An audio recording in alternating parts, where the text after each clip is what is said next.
At least পয়সা কিন্তু আমরা কর্পোরেট স্টাইলের যে স্কুল কলেজগুলো আছে তার থেকে বেশি খরচ করি।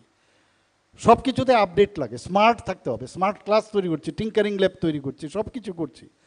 তাহলে কেন না স্কুলের মানে একজন ডাক্তার যখন কোনো পেশেন্ট দরজার ভিতর দিয়ে ঢুকে তখন তার গেট দেখে, মানে তার সেখান থেকে তার ডায়াগনোসিস স্টার্ট হয়।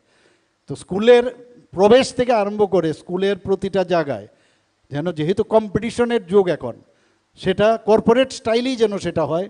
আমি এখানে সেক্রেটারি মহোদয় আছেন, ওনাকে আমি বলবো প্রতিটা সরকারি স্কুল এইরকমই হোক, এবং তাদের এভরিথিং, তাদের চলন বলন, তাদের কথাবার্তা, এভরিথিং।